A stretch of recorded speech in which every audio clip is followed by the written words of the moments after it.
नमस्कार दोस्तों, आशा करता हूं कि आप सब लोग स्वस्थ होंगे, खुश होंगे, प्रसन्न होंगे और अपने जीवन में संघर्ष करते हुए आगे बढ़ने का प्रयास कर रहे होंगे।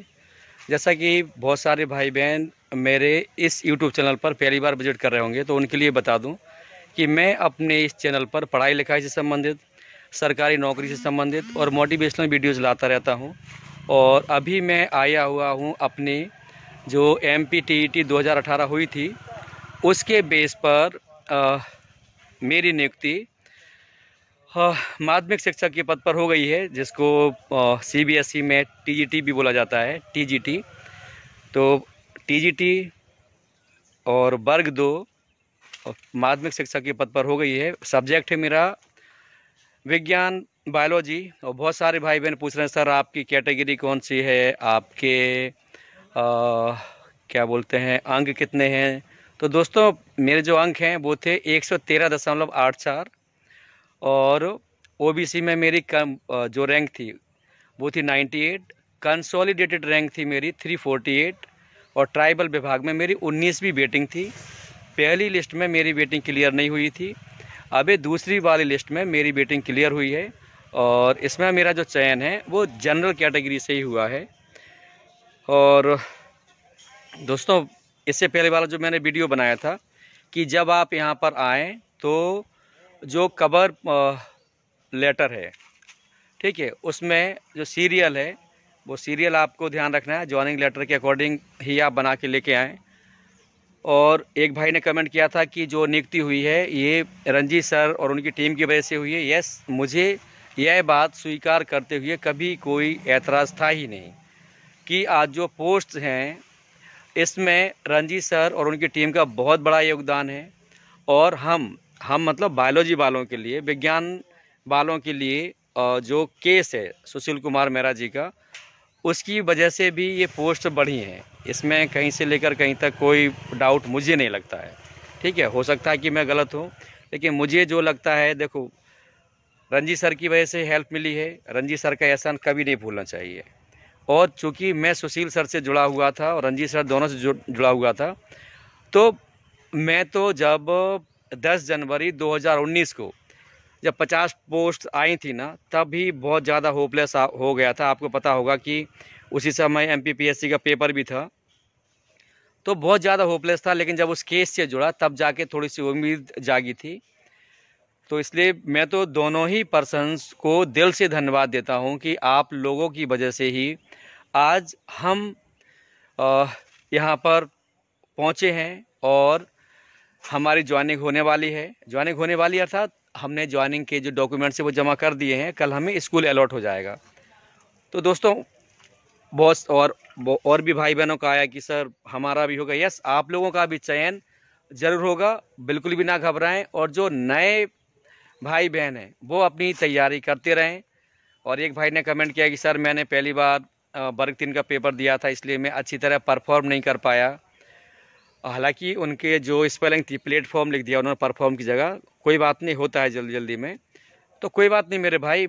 आपने पहली बार दिया था वर्ग 3 का पेपर, आप मुझसे पूछो ना यार, 3 बार CTET क्वालिफाई हूँ, ठीक है, और 4 बार MP टेट क्वालिफाई हूँ। पटवारी में भी बिल्कुल बारीकी से गया, मेरे 76 नंबर थे और 78 के समथिंग शायद गया था OBC का। और लेबर इंस्पेक्टर का जो पेपर था उसमें मेरे थे 130 नंबर, ठीक है। मेरी वाइफ के महिला पर्यवेक्षक में थे 130 नंबर। तो ठीक है, जब तक सिलेक्शन नहीं हुआ तब तक हमें ये सब झेलना है। इसमें मुझे लग रहा था मेरी उम्र सबसे ज़्यादा है, मुझसे भी बहुत बड़े बड़े ज्वाइनिंग लेने आए हुए हैं और उनके साथ उनके स्टूडेंट्स भी ज्वाइनिंग लेने आए। जैसे मेरा भी एक स्टूडेंट ज्वाइनिंग लेने आया हुआ है। एक और सर थे, उनकी एज थी 43, उनका भी एक स्टूडेंट उनसे बोला था मेरे सामने, सर आपने मुझे 8th क्लास में पढ़ाया है। तो सर बोले देखो, लेकिन हम ज्वाइनिंग दोनों साथ में ले रहे हैं। तो दोस्तों, मार्गदर्शन की वजह से भी कई बार ऐसा होता है और इसलिए ही मैंने ये चैनल बनाया है, ताकि मैं अपने इस चैनल पर सिर्फ़ और सिर्फ सही इन्फॉर्मेशन ही दूँ। कभी कोई भी भ्रामक या गुमराह करने वाली न्यूज़ अपने इस चैनल पर अपडेट ना करूं। और आप लोग खुश रहिए, पढ़ते रहिए, कामयाब आप ज़रूर होंगे। पढ़ाई से अगर आपने नाता तोड़ा तो दोस्तों बड़ी मुश्किल होगी। कल एक बहन ने अपनी मार्कशीट भेजी और जो लिस्ट थी वो भी भेजी। तो दोस्तों आप अंक को तो गोली मारिए, एक एक नंबर एक एक पॉइंट पर है ना, जैसे मान लो 0.57 है, तो यार इन पर भी 7-7 8-8 बंदे हैं। तो अब आप खुद सोच लें कितना तगड़ा कंपटीशन है। तो आपको एक एक अंक के लिए तो छोड़िए, एक एक पॉइंट के लिए मेहनत करनी है। तो किसी भी हाल में अपनी पढ़ाई की रेगुलरिटी ख़त्म मत कीजिए और किसी की टेंशन मत लीजिए। जो लोग हंस रहे हैं, रिश्तेदार हंस रहे हैं, पड़ोसी हंस रहे हैं, हंसने दीजिए।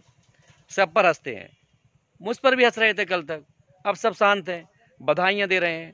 तो ऐसा सबके साथ होता है, ना आप कोई अनोखे हैं और ना कोई मैं अनोखा था। ठीक है, तो ये तो क्या है, अभी उनका समय है हंसी उड़ाने के, उड़ाने दो।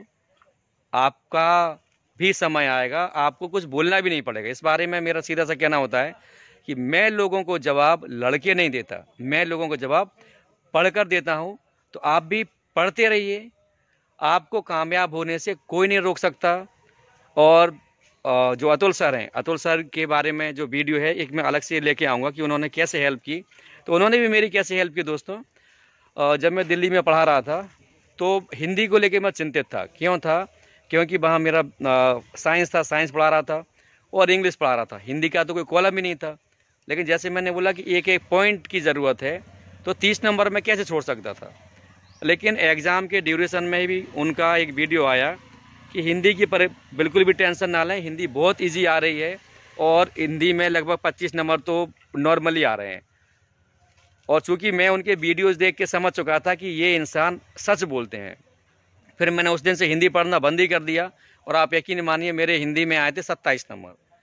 तो इसलिए मैं उनका एहसान मानता हूं कि उन्होंने मेरी सफलता में अपना योगदान दिया।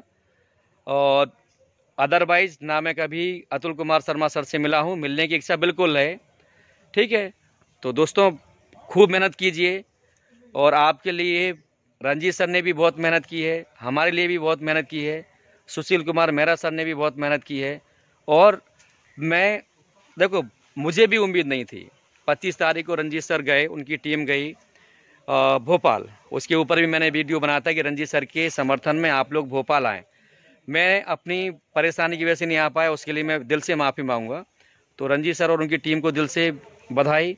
और आप सब कामयाब हों, यही मेरी ऊपर वाले से दुआ है। आप खुश रहिए, खूब पढ़ते रहिए, किसी की परवाह मत कीजिए, आप कामयाब ज़रूर होंगे। और अगर आपको मेरा ये प्रयास पसंद आए, मेरा ये वीडियो पसंद आए, तो प्लीज़ आप इसको लाइक करें, शेयर करें, सब्सक्राइब करें। ये अलीराजपुर के जो असिस्टेंट कमिश्नर हैं उनका ही ऑफिस है और उसी ग्राउंड से मैं यह वीडियो शूट कर रहा हूँ, ताकि आप लोगों को बता सकूँ, जो क्वेरीज थी उनके रिप्लाई दे सकूँ।